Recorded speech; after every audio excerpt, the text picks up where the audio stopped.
పవన్ కళ్యాణ్ని ఓ బ్రాండ్లా ఎందుకు చూస్తారో తెలుసా?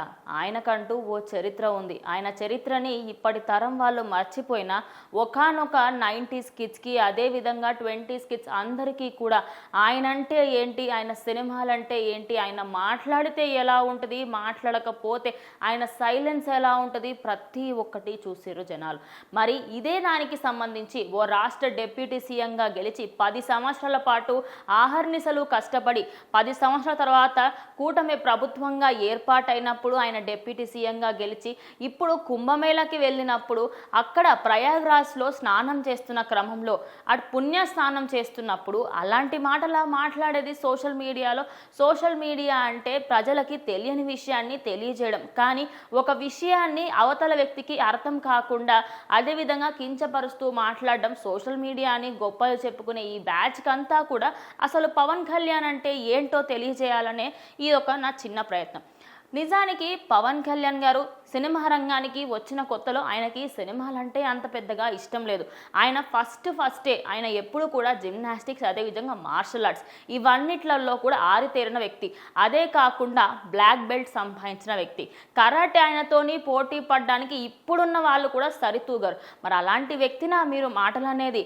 అలాంటి వ్యక్తిగా మీరు పొట్ట గురించి, ఆయన బట్ట గురించి మాట్లాడుతూ ఉంది.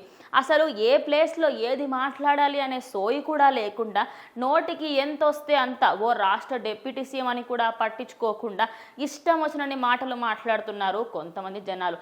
అయితే వీటన్నిటి గురించే కాకుండా ఒకానొక సమయంలో ఆయన ఎంత సహాయం చేశారంటే, అంటూ ఉంటారు కదా, ఎడమ చేతితో సహాయం చేస్తే కుడి చేతికి కూడా తెలియదు అని చెప్పేసి, కుడి చేతితో సహాయం చేస్తే ఎడమ చేతికి కూడా తెలియదు అని. మరి ఎందుకు అంటారు అంటే ఆ సామెత ఈయన కోసమే పుట్టిందేమో. అసలు సహాయం చేసిన తర్వాత కనీసం ఆ చేసిన వ్యక్తులకి ఆయన పేరు కూడా చెప్పకుండా మేము ఒక వ్యక్తి దగ్గర నుంచి వచ్చామని ఇచ్చేవాళ్ళు ఆ టైంలో.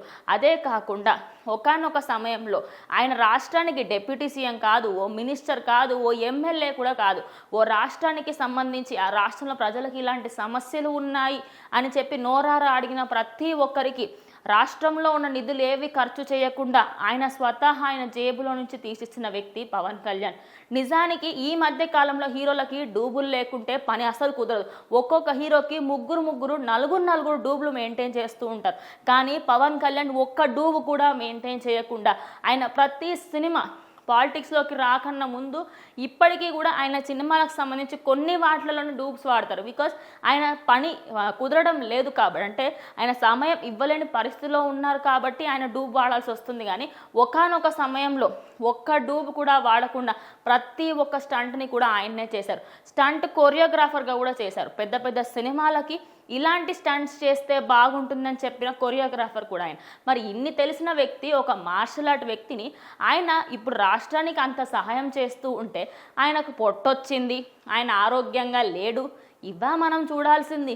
ఆయన రాష్ట్రానికి చేస్తున్న మంచి చూడాలే కానీ ఆయన రాష్ట్రానికి ఏం చేసినా చేయకపోయినా మేము ఆయన ఎలా ఉన్నదే చూస్తాము, ఆయన పొట్టే చూస్తాము, ఆయన బట్టే చూస్తాము అంటే మీ అంత ఇన్హిత జ్ఞానం ఎవ్వరికీ ఉండదు. సో ఈ వీడియో చూసిన తర్వాత మీకైతే ఖచ్చితంగా అర్థమై ఉంటుంది. పవన్ కళ్యాణ్ని ట్రోల్ చేసే వాళ్ళందరికీ కమెంట్ బాక్స్లో మీరే సమాధానం చెప్పండి.